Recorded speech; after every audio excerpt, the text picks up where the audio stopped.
नमस्कार दोस्तों। क्या इंडिया गठबंधन की कमान कांग्रेस पार्टी ही संभालेगी? क्या कांग्रेस पार्टी ही इस देश के लोकतंत्र की, इस देश के संविधान की और इस देश के अस्मिता की रक्षा करने का जिम्मा निभाएगी? क्या कांग्रेस पार्टी आने वाले 2024 के चुनाव में इंडिया गठबंधन को जीत दिला पाएगी? और क्या इस देश को, जो महंगाई, बेरोजगारी और दूसरी तमाम समस्याओं से जूझ रहा देश है, उसमें न्याय दिला पाएगी? शायद आज इन सब मुद्दों को लेकर के इंडिया गठबंधन की बैठक में चर्चा हुई और चर्चा हुई कि कैसे हम लोग कॉमन तरीके से इस पूरे प्लेटफॉर्म को खड़ा करें, जनता के सामने एक विकल्प खड़ा करें और ऐसा विकल्प जो विश्वसनीय विकल्प हो, जो झूठी गारंटियों पर न टिका हो और जनता को बता सके कि कैसे भारतीय जनता पार्टी नरेंद्र मोदी की नीतियां और उनकी तमाम सारी जो योजनाएं हैं, सब हैं, वो वास्तव में झूठ पर टिकी हुई है और किस तरीके से नरेंद्र मोदी की सरकार लूटती है और पूंजीपतियों की जेब भरती है। इसका एक बड़े उदाहरण पर भी चर्चा हुई कि मुंबई में जो कांग्रेस पार्टी ने अपने शासन सत्ता में रहते हुए एक सी ब्रिज बना दिया था और एक दूसरे ब्रिज को बनाने की प्रक्रिया चल रही थी और उस प्रक्रिया को लेकर के जो कांग्रेस ने शुरुआत की थी, उस ब्रिज का कल प्रधानमंत्री नरेंद्र मोदी ने उद्घाटन किया और जब उन्होंने उद्घाटन किया तो उस ब्रिज में जो उसकी कीमत रखी गई, जिस तरीके से उसका टोल रखा गया, वह सुनकर कोई भी हैरान हो जाए। इस देश की प्रति व्यक्ति आय 1,13,000, यानी साल भर में एक व्यक्ति औसतन 1,13,000 रुपया कमाता है और यह 1,13,000 तब है जब इसमें इस देश के वो 1% आबादी का भी पैसा शामिल है जो इस देश का 40% संपत्तियों का मालिक है। यानी 40% हिंदुस्तान का जो मालिक है उसकी भी आमदनी इसमें जुड़ी हुई।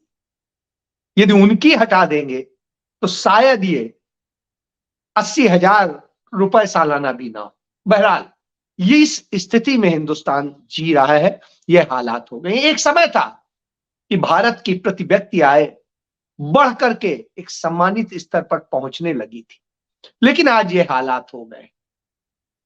जब यह हालात हो गए उस स्थिति में यदि इसका एक टोल कार के हिसाब से ही तय कर ले तो इसका टोल एक साल का 1.5 लाख रुपए होता है। 1.5 लाख रुपए। अब आप समझिए, इस देश में जो बच्चा आज पैदा होगा जनवरी के पहले वीक में, स्थिति यह है उस पर 1,40,000 का कर्ज पहले से ही लगा हो और राज्य का कर्ज मिलाकर के करीब वो 2 लाख का कर्जदार पैदा हो। यह नरेंद्र मोदी सरकार ने इस देश को दिया है।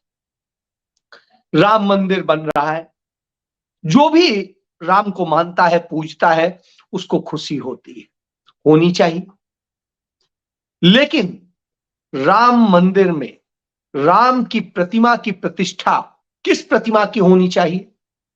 उस प्रतिमा की जो पुरातन बताई जाती है, जो प्रकट हुई बताई जाती है, उसकी होनी चाहिए थी। लेकिन नहीं, वह शोपीस बन रहा है और उसमें बाहर से एक बनवा करके प्रतिमा लाई जा रही है जो किन हाथों से बनी है, कैसे बनी है, क्या हुआ है, कुछ नहीं पता। तो आप जानिए वो प्रतिमा स्थापित होगी और उसकी प्राण प्रतिष्ठा कौन करेगा? जो भगवान राम सबको प्राण देने वाले हैं, उनको प्राण नरेंद्र मोदी देंगे साहब।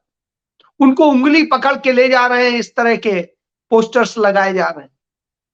और नरेंद्र मोदी ने तो अयोध्या में कह दिया कि पीएम आवास योजना से उन्होंने 4 करोड़, हालांकि उन्होंने 4 करोड़ दिए नहीं है रोजगार, घर, लेकिन उन्होंने जो है वहां पर जाकर के कह दिया कि हमने 4 करोड़ लोगों को घर दिए हैं पीएम योजना में, आवास योजना में, जो पहले इंदिरा आवास योजना होती थी उसी को पीएम आवास योजना कहा गया। तो यह कह के और उसी में ही राम के भी घर को वो जोड़ देते हैं। यानी राम की स्थिति ये, जब इस पर बात होती है कि राम को घर दे रहे हैं, राम को ये दे रहे हैं, वो राम जो सबको देते हैं उन्हें मोदी दे रहे हैं, तो साहब सबसे बड़े भगवान तो मोदी हो गए। फिर यह भारतीय जनता पार्टी के लोग प्रचार करते हैं। लेकिन हमारे सनातन धर्म के सर्वोच्च गुरु कहते हैं कि किस विधि से और कैसे प्रतिमा को प्रतिष्ठा होनी चाहिए, कैसे मंदिर का होना चाहिए, उन सब चीजों को लेके एक धार्मिक व्यवस्था है। यदि वो व्यवस्था नहीं है तो वहां चांडाल विराजते हैं, भूत प्रेत विराजते हैं। तो आप समझ सकते हैं। बहरहाल ये धार्मिक मान्यताएं हैं, शास्त्रों के मुताबिक है, इसलिए ये हालात है। और ऐसी स्थिति में इस देश का, जिसे गोदी मीडिया कहते हैं, चरण चुंबक मीडिया कहते हैं, वो मीडिया एक नैरेटिव बनाने में जुट गया। वो भारतीय जनता पार्टी का मीडिया अधिक नजर आता है, उसकी ओबी बैंस में हो या सब में हो, जिस तरीके से प्रचार हो रहे हैं, वो लगता है कि वो सिर्फ और सिर्फ इस समय एक नैरेटिव बनाने में लगे हुए हैं, और वह स्थिति है। तो इन स्थितियों पे जब हम गौर करते हैं तो एक चीज और मिलती है कि जब यह सारे नैरेटिव बनाए जाते हैं, सब झूठ फैलाया जाता है, तमाम नफरत फैलाई जाती है, तो उस स्थिति में तमाम विपक्षी दलों को राम विरोधी दर्शाने की कोशिश की जाती है। जबकि विरोधी दल यह नहीं कह रहे हैं कि वो राम को नहीं मानते या राम के पास नहीं जाएंगे या उनका राम से कोई नाराजगी, उनकी इसके राजनीतिकरण को लेकर के नाराजगी है। यह राजनीतिक अखाड़ा नहीं हो सकता है। तो यह सारी चीजें हैं। तो इन सब मुद्दों पर इस दौरान चर्चा हो, इसको लेकर के कि कैसे इस तरह के नैरेटिव से निपटा जाए और इसको जनता को सही बात बताई जाए, तथ्यों पे बताई जाए, तो यह भी एक चर्चा हो। इन सारी चर्चाओं के बीच जो सबसे बड़ी चीज है, महंगाई दर, जो बीता महीना है उसमें जिस तरीके से बढ़ी है, खाने पीने की महंगाई दर 10% बढ़ गई। अब 10% के हिसाब से यदि पिछले 1 महीने में बढ़ गया हो तो आप समझ सकते हैं महंगाई की स्थिति क्या है, आम आदमी कैसे करेगा। इन सब चीजों पे चर्चा ना हो, इसलिए शायद इस पर चर्चा की जाती है। इसलिए तमाम ध्यान भटकाए जाते हैं कि बेरोजगारी पर चर्चा ना हो। उत्तर प्रदेश में आज लाठियां चल रही थी, उन पर जो 69,000 शिक्षक भर्ती होने के मामले में पात्र थे, उनको नियुक्ति पत्र नहीं दिए जा रहे, उसको लेकर लाठी चल रही है, महिलाएं पीटी जा रही, सब हो रहा है, कोई सुनने वाला नहीं, जांचने वाला नहीं। लगातार तमाम तरह की घटनाएं हो रही। जहां पर वो कहते थे कि हमने भयमुक्त प्रशासन, शासन बना दिया, सरकार बना दी, वहां पर गोलियां चल रही हैं, सरेआम चल रही है, बेटियों की आबरू लूटी जा रही और घटनाएं हो रही। उत्तर प्रदेश में ही आज ठाकुरगंज में इसी तरीके की घटना हुई, सरेआम पिस्टल लेकर के व्यक्ति एक भाई बहन को गोली मारता है।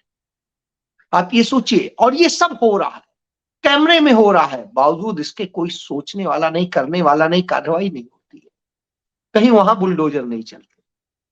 लेकिन दूसरों को कैसे वो किया जाता है कि यदि धोखे से उसमें कहीं मुस्लिम कोई मुस्लिम जाति का हो, धर्म का हो, तो आप समझ लीजिए उसको कैसे केंद्रित किया जाता है, कैसे नफरत फैलाई जाती है। मणिपुर में लगातार घटनाएं हो रही हैं और उन सब घटनाओं पर जिक्र नहीं।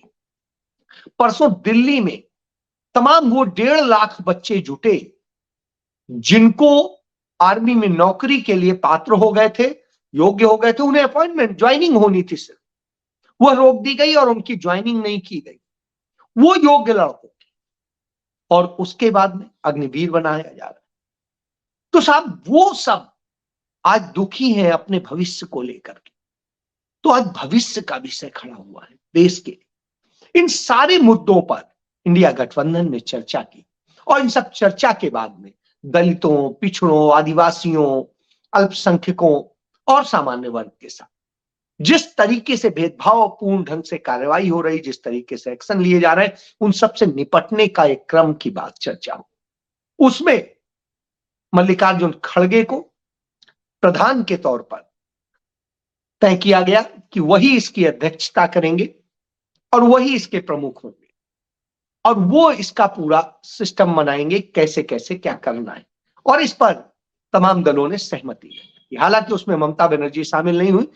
ममता बनर्जी ने ही मल्लिकार्जुन खड़गे के नाम का प्रस्ताव किया था। अखिलेश यादव शामिल नहीं हुए थे और शिवसेना के प्रमुख उद्धव ठाकरे निजी कारणों से शामिल नहीं हो सके। तो यह स्थिति है, लेकिन ममता का भी समझ में आता है और अखिलेश का भी समझ में आता है। अखिलेश को खुद लगता है कि अकेले करेंगे या कैसे करेंगे, और करेंगे तो भाजपा कहीं नाराज ना हो जाए, तो यह एक बड़ी समस्या है अखिलेश के साथ। ममता बनर्जी अपने बंगाल को किसी भी स्थिति में बांटना नहीं चाहती हैं, वो अपने अलावा किसी के लिए सोचना नहीं चाहती, तो इसलिए वो स्थिति है। और जब यह स्थिति हो तो निश्चित रूप से एक चिंताजनक हालात बनते हैं, क्योंकि जो स्थितियां हैं आज देश में, वो निजी तौर पर अपने निजी स्वार्थों के लिए लड़ने की नहीं है, आज देश के लिए लड़ने की। और जब देश के लिए लड़ने की हो तो उस स्थिति में कौन निकलता है? तो उस स्थिति में राहुल गांधी नजर आते हैं। आज मणिपुर में पूरी कांग्रेस पार्टी और उसके कार्यकर्ता तैयारी कर रहे थे, और तैयारी कर रहे थे कि कल किस तरीके से जब राहुल गांधी वहां से भारत जोड़ो न्याय यात्रा शुरू करेंगे तो वो यात्रा कैसे आगे बढ़ेगी, किस तरीके से वो मुकाम हासिल करेगी और किन किन चीजों को जनता के एड्रेस करेगी, उसको लेकर के पूरी कार्य योजना तैयार की गई। अपने साथियों से इंडिया गठबंधन के मल्लिकार्जुन खड़गे ने आग्रह किया कि आप जहां पर भी आपको संभव हो, अपनी कन्वीनियंस, अपनी सुविधा अनुसार आप उस यात्रा में शामिल होने के लिए आमंत्रित हैं। तो यह स्थिति है। यात्रा में तो आमंत्रण दिया जाता है, भगवान के मंदिर का आमंत्रण नहीं होता। वहां हर व्यक्ति अपनी इच्छा अनुसार और ईश्वर के बुलाए पर जाता है। तो इसलिए यात्रा का आमंत्रण तो दीजिए, लेकिन आप राम मंदिर का आमंत्रण नहीं दे सकते। और यह स्थिति तब है जब आप आमंत्रण की बात करते हैं, वहां पर 16 तारीख से लेकर 10 दिन के लिए अयोध्या के रूट की सभी गाड़ियों के रूट बदल दिए गए हैं या वहां से कैंसिल कर दी गई, यानी अयोध्या आप पहुंच ही नहीं पाए। यह व्यवस्था की है नरेंद्र मोदी सरकार ने, जो लोगों को 22 तारीख को बुलाने की बात है। तो साहब किसको, एक तरफ आप कहते हैं आप अपने घर से करिए, एक तरफ आप यात्रा को रोकने का काम करते हैं, एक तरफ कहते हैं आप विधि विधान से कर रहे हैं। तो पहले आप ही डिसाइड कर लीजिए कि क्या है, शंकराचार्य बड़े हैं या चंपत राय बड़े हैं? तो धर्म के मुताबिक तो शंकराचार्य जी हैं। तो शंकराचार्यों की बात को अनसुना करके चंपत राय के हिसाब से सब चल रहा है, वो चंपत राय जो तमाम घोटालों में शामिल है, तब सवाल तो उठते हैं। और यही सारे सवाल कि कब आप बेटियों की सुरक्षा की बात करेंगे, उनकी शिक्षा की बात करेंगे। जो आप बेटी बचाओ बेटी पढ़ाओ का नारा देते थे, वो नारा वास्तव में कब सार्थक होगा? क्योंकि आपके समय में तो बेटियों के साथ जो हो रहा है वो अपने आप में दुर्भाग्यपूर्ण है, और वो सब कुछ हो रहा है जिसे खराब माना जाता है, गलत माना जाता है। वहीं दूसरी तरफ युवा अपने रोजगार के लिए परेशान है, रोजाना वो आत्महत्या करता घूम रहा है। तो ऐसी स्थिति में निश्चित रूप से बहुत चिंताजनक है। तमाम युवाओं को शिक्षा छोड़नी पड़ रही है बड़े बड़े इंस्टीट्यूशन से, क्योंकि उनके पास पैसा नहीं है कि वो फीस दे सके। यह हालात हो गए। और इसके बाद में इस महंगाई के दौर में जिस तरीके से आपने सबको बांटा है, तोड़ा है, तो वो आता है सवाल। उपराष्ट्रपति कहते हैं कि इस देश को बांटने वालों की राजनीति नहीं होनी चाहिए। बिल्कुल नहीं होनी चाहिए। बांटा किसने? कोई उत्तर दक्षिण में बांट रहा है, कोई सनातन धर्म को भी बांटे दे रहा है, कोई जातियों में बांट रहा है, कोई धर्म में बांट रहा है। तो जिस तरह से बांटने का काम किया है वह दुर्भाग्यपूर्ण है। राम राज्य में यह तो नहीं होता है। तो यदि राम की बात करते हैं तो कम से कम उनसे कुछ सीखने का भी काम कीजिए। और इसके बाद जो सबसे बड़ी चीज है कि इस देश में पूंजीपतियों का सब कुछ बना दिया है। जैसे मैंने आपको बताया कि मुंबई के उस पुल को जो सोने के जैसा पुल बना दिया हो, जैसे जैसे वो सड़क बनाई है द्वारका एक्सप्रेसवे की, और उसमें जिस तरीके से पैसा लगाया गया, किसको कमवाया गया, उसी तरीके के घोटाले यहां भी सब है। किसको आप इतना कमवाना चाहते हैं और किसको लूटना चाहते हैं, इसका भुगतान कौन करेगा? इसका भुगतान आम जन करेगा, और आम जन से आप लेंगे, चंद पूंजीपतियों को देंगे। यह तो नहीं तैयारी थी। तैयारी यह थी कि कम से कम पैसे में अधिक से अधिक सुविधा देंगे। यही तो नीति कांग्रेस की होती थी।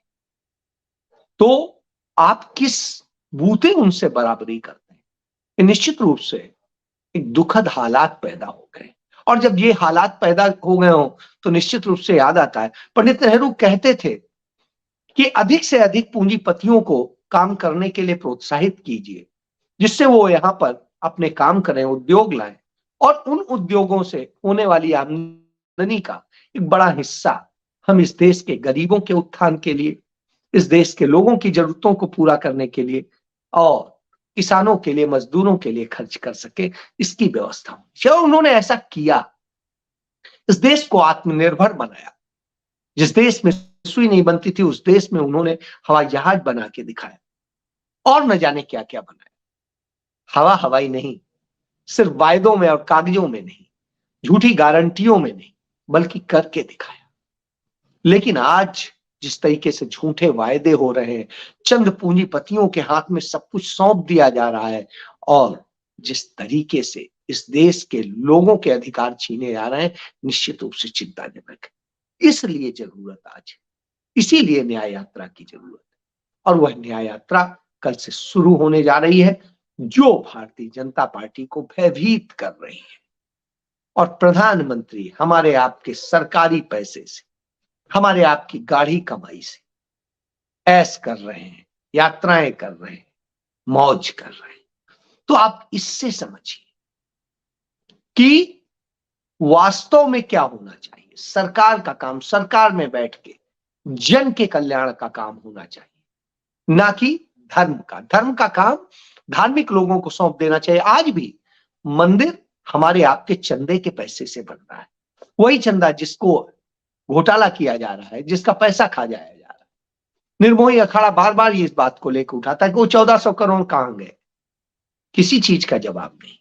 तो यानी घोटाले मत करिए, कम से कम जो धर्म का धन है वो धर्म को दे दीजिए, और जो जनता का धन है वो जनता के कल्याण के लिए खर्च कीजिए। लेकिन शायद आपको यही नहीं समझ में आता, इसीलिए फिर राहुल गांधी खड़े होते हैं, कांग्रेस खड़ी होती है, और कांग्रेस जनता के लिए लड़ेगी, लड़ रही है, यह दिखाई दे रहा है। और जब यह दिखाई दे रहा हो तो फैसला आपको करना है कि आपको किसके साथ जाना है, जनता के साथ या नफरत के साथ। वो जो झूठ बोलते हैं, हम नफरत फैलाते हैं। फैसला आपको करना है। जय